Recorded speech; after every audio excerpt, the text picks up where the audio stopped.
Karen claims to be the owner's wife in my parents' restaurant and ends up embarrassing herself. I am 18 years old. We offer snacks, cakes, candies, and several fast items in the small restaurant my parents run. Let us just refer to it as Joe's. It was named after my grandparents. Yes, I do pay. Normally, I hang out there with friends to have something whenever I have free time, and this helps them to pay as well. Working at Joe's pays me, especially on the weekends as it gets really busy. I pick orders and assist others with service. We do indeed have staff members. Along with paying me for the hours I work, my dad lets me keep the tip money clients leave after dining. Few of the frequent patrons are aware that my parents, the proprietors, also work there. I am the son of the owner. People commonly confuse them, nevertheless, for employees. One weekend, a woman, probably in her 30s or 40s, entered the restaurant with her bratty child, who appeared to be roughly 13 years old. Given it was the weekend, the place was somewhat packed. She was advised to take a seat on one of the waiting seats. About 20 minutes later, she sat down at a ready table. I went to get her order. I can't precisely recall what she ordered, perhaps a sandwich or something. I handed the order to the kitchen and stood next to the register monitoring whether anyone needed anything. Her bratty child was running around the restaurant, yelling, running over people, treading on their feet, even touching their food. Naturally, the mother seemed unconcerned and preoccupied on her phone. This infuriated me much. Hence I grabbed the child by his hand and angrily instructed him not to run in such a strong manner that he started crying and ran back to his mother. Fuming, the mother stripped across to me. The discussion proceeded as follows. "How dare you touch my child?" the entitled mother says. "Me? He was flitting about upsetting other individuals. Surely you noticed he was handling their food." "Well, he's a child," says the entitled mother. "He is free to do as he likes." "Me? Well, yeah, but under my supervision." "Do you even know who I am?" the entitled mother asked. Thinking, asterisk. Here we go again. Knowing what was about to happen, I chose to participate, asterisk. "Me? No ma'am, I'm not." Entitled mother.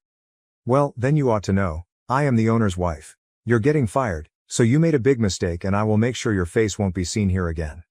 I started to find amusement at this stage. I assumed she would say she was a friend or sister of the owner, but she opted for asterisk wife asterisk. Hence now I could have some fun. "Me? Ma'am, I doubt you even know his." She served me. "His name is insert my dad's name here," says entitled mother. She knew my dad's name, which startled me since only a small number of people knew that fact. "Me? Ma'am, please don't get me fired. I'm so sorry I was nasty to your son. I just have this job." Entitled mother. "You should have considered that before you touched my son." "Me? But ma'am, he was frustrating." She once more cut me off. Title mother. "Shut up." She marched across to the cashier and insisted on talking to the manager. Coming out, my dad asked her what was happening. Entitled mother. "Your staff member has been buzzing my son. I want him to be let go right now." I'm sorry for the inconvenience, but I can't just fire him without reason," my dad answered after staring at me then back at her. "Do you even know who you're talking to?" Entitled mother asks. "The owner of Joe's is married to me, hence I find this staff unacceptable." My dad smiled the most of all. Entitled mother. "Why are you laughing?" "I am sincere. Dad, I apologize for any trouble once more. Are you looking for a refund?" The entitled mother entered complete fury mode and exclaimed, "You know what? I'm grumbling about you and your company on my phone to my husband. We'll have you sacked right now." We posted it on a board outside for home delivery orders, hence she picked my dad's phone number. She gave that number a call. My dad's phone rang. Shock rocked Karen, the entitled mother. Taking up the phone he said, "Hello, this is Joe's owner, how could I assist you?" As if all the blood drained from Karen, her face turned from red to absolutely white. "Yes, I am the owner and manager of Joe's and you are not at all my wife," he said. "And my son is the employee you wish sacked." She stared at me, and my laughter started to flow uncontrolled. Her order came ready just then, but by then she was already ashamed enough. Her child was wailing all through the backdrop.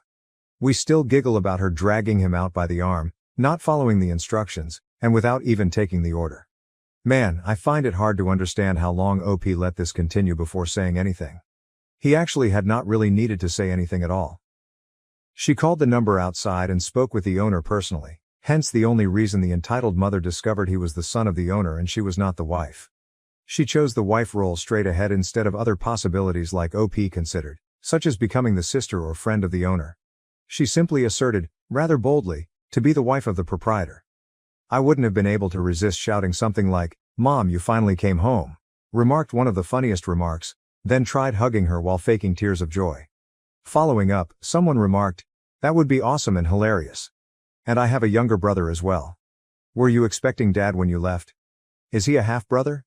Better still, the larger the scene is. People begin by pulling out their phones and filming the entire event. Tell me what you would score this entitlement level 1 out of 10 in down below in the comments. Now to the next story, story 2. Ex-husband begs to come back after miserable life. I laughed and called it karma. Am I the asshole? My ex-husband divorced me 3 years ago. When we got married, we agreed that we weren't going to have kids. I never wanted them. He said he didn't really want them. So yeah. 4 years into our marriage he changed his mind, and he chose to divorce me because I wouldn't go back on our agreement and give him children. I'm not really a big believer in divorce. I was ready to be married for the rest of our lives. We had a good marriage, but I guess he didn't love me that much if he picked kids that didn't even exist over me. Right after our divorce he almost instantly remarried. He got his new wife pregnant right away, and they have 2 kids together. In the 3 years since then I've finished my higher education, and have accepted a high-paying job in healthcare. Life has actually been pretty good for me, and I've gotten to the point where I think I'm ready to start looking to settle down. Yesterday morning my ex-husband showed up on my doorstep crying. I figured something pretty awful must have happened, so I let him in, and got him a drink. He started going on and crying about how awful his life is.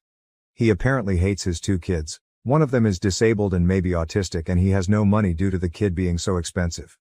His wife yells at him all the time. She got fat after having kids and doesn't want to lose weight. She never puts out. He can never go anywhere anymore. He said that he wants a divorce from his new wife and he regrets ever leaving me. He asked if I would take him back, and said he learned his lesson. I couldn't help but laugh at him. It was so pitiful. His audacity also kind of astounded me. I told him that with 2 kids to support and his lack of loyalty he is not a catch, and I definitely won't take him back. And maybe this was karma for divorcing me. He was pissed, called me an asshole, and said he thought I would be more supportive and would at least turn him down nicely. Am I the asshole? Now to the next story, story 3. Am I the asshole for exposing my dad's girlfriend after she tried to kick me out and faked a pregnancy? I'm M20, and I was a former foster kid. I was never adopted before I aged out, but I was placed with Joe when I was 10, and we were long-term matched by the time I was 14. Joe's the only real family I've ever had, and I consider him my dad. Even though the whole adoption thing never happened. When I first moved in with Joe, he was married, but his wife passed away suddenly when I was 12. That was tough on both of us, but we managed to get through it together. Now, Joe's been dating his current girlfriend, Sarah, for about 2 years. She didn't come over much, and when she did it was pretty brief.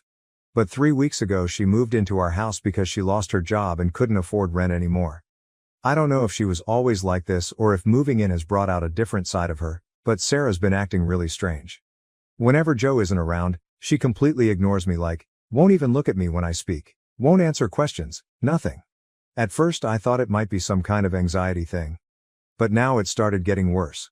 For example, when Joe's at work and I'm in the lounge watching a movie, she'll come in and start blasting TikTok on her phone or playing music, totally disregarding the fact that I'm there.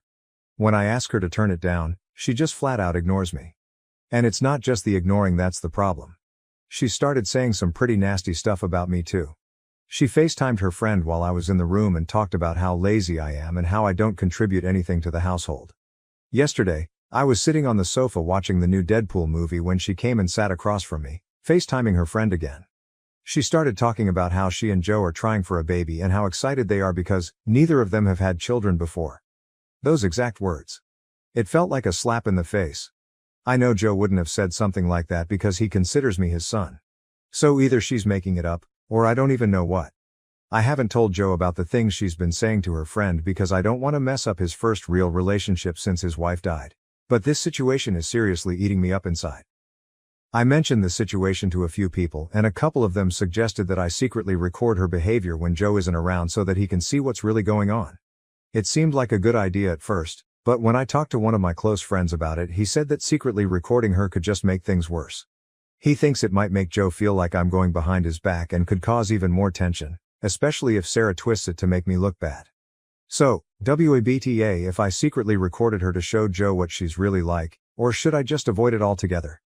I don't want to seem like I'm trying to sabotage his relationship, but I'm not sure what else to do. Relevant comments. November 8485. You need to talk to Joe. You can record it in case he doesn't believe you, but you need to talk to him ASAP. And you might also have to work on your exit plan in case it backfires, which it can. People in love do strange things at times. NTA. OOP.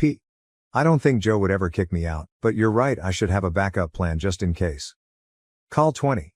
So many parents kick out kids when a new relationship forms and the kid doesn't get on with the new spouse. Don't be blindsided by something that is a huge possibility. You're an adult. Joe's GF could have the very easy argument that you're an adult and need to move out so they can work on furthering their relationship. Having a child together would absolutely be a reason he would side with her. NTA, out of curiosity, you have only explained that you lounge and watch TV. Are you contributing to the household in any way? If Joe's GF is contributing to the household, I can see why she would have an issue floating with you. OOP, well, I'm still at college. Americans would call this high school. But it's summer. As a foster care leaver, Joe is paid £300 per week by the government to support me until I finish. This will carry on until I finish university or until I'm 25, whichever is first. I also get universal credit, which I use for most of my expenses. OOP goes on to state, high school usually ends at 18 here also, but I've had to redo some learning that I missed. Huge_Lime 826, get your ass off the couch and contribute to the home. Seems to me you are too stupid to realize that he will pick his girlfriend bedmate over a 20-year-old taking up space and pissing off his hot girlfriend. You don't realize it, but unless you start contributing, your days are numbered. So you're off school for the summer. Why don't you have a job to go to every day instead of sitting your ass on the couch? OP, who hurt you? Huge_Lime 826, nobody hurt me. But I did have enough common sense to get my ass off the couch and not play video games as a 20-year-old and then bitch about somebody who actually is contributing to the household. If he doesn't believe the girlfriend is more important to Joe than he is, he has blinders on. Just wait until she has a baby. He needs to wake up and get his ass off the couch and contribute to the family. 20 years old is not a time to be sitting on the couch playing video games to get a job. Automatic_mirror_825. It's time to fly out of the nest, find a job, and/or college. Build your own life. You are an adult, young, male, with lots of opportunities. Sorry_I_guess responding to automatic_mirror_825. This young man didn't have a stable home until he was 10. He went through a traumatic childhood, and his life's trajectory is not the same as most people's, so developmentally it may be important for him to take a little longer to feel safe and confident. Hell, he's still finishing his secondary education due to those complications. And you have literally no idea what opportunities he does or doesn't have. As long as his father is happy to have him there, who are you to tell him he needs to leave home? What a shitty, presumptuous thing to say. Silent Prune 8103. Going to school isn't contributing to the household. Doing chores, taking out the trash, preparing dinner, doing laundry, sweeping the floors, vacuuming, doing repairs around the house. Contributing to the sustainment of your family's home and health of it so it doesn't burden others. That's my responsibility. If she finds herself or Joe doing all of this, then I would be annoyed as well. You're an adult. As an adult, you should be contributing without being told the responsibilities of maintaining the home. I would say getting a job as well at your age. Many folks go to school and have a part-time job, but if that's not the case, you can help around the house. I guarantee if you're doing those things, Joe and possibly her will have a different positive opinion of you. Update. I decided to talk to Joe directly instead of secretly recording Sarah. I thought it would be more mature, sensible, and non-confrontational to handle things face to face. My mindset was that if he didn't take it seriously, then I'd consider recording to show him what was really going on. When Joe got home from work, I asked him to talk privately in my room. He seemed a bit confused at first, but I made it clear that I wasn't trying to sabotage his relationship. I just needed to tell him that some things Sarah was doing were making me uncomfortable. I reminded him about how she ignores me and mentioned how she plays videos while I'm watching TV, but when I told him, she said that he didn't have any children and that they were trying for a baby, he looked really upset. It felt a bit awkward, but Joe called Sarah into the room to talk with us. He asked her if what I said was true and she immediately denied it. You could see from her body language that she was lying. I'm not sure if she just never expected me to say anything about how she's been treating me or what. Joe firmly told her that this is my house, not hers, and that while she's a guest here, she can't be disrespecting me. Things got a little heated, and in the end, she apologized to me, though it was through gritted teeth. I accepted the apology, even though I'm not sure it was genuine. After that, Joe asked if I was still comfortable with her staying with us. I said I was because I didn't want to break them up. I just wanted to tell him what was happening. However, she decided to stay at her friend's house for the night, which made the situation feel even more tense. I can tell Joe is really upset now, and I feel super guilty for making him feel this way.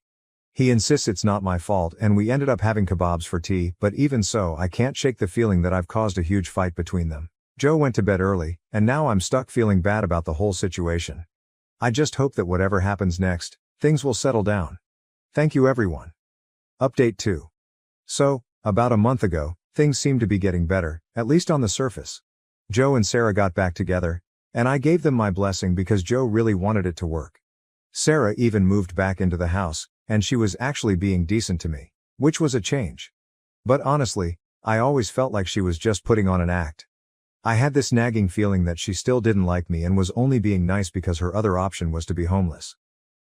It all went downhill really fast though. Less than a week after moving back in, Sarah announced that she was pregnant with Joe's baby. And that's when the real chaos started. She dropped this ultimatum on Joe. Either I move out, or she'd break up with him and make it impossible for him to be involved with the baby. Joe was torn because he didn't want her or the baby to be homeless, but he also made it clear that I wasn't going anywhere. I'm his family, and he wouldn't kick me out for anything. So Joe told Sarah that they'd have to break up for good after she gave him the ultimatum. He even kicked her out again. That's when things got even crazier. Sarah started messaging Joe, saying she was going to get an abortion because she couldn't afford to be pregnant. Joe, being the good guy he is, offered to send her money and even pay for her rent so she wouldn't be homeless, but she kept playing games.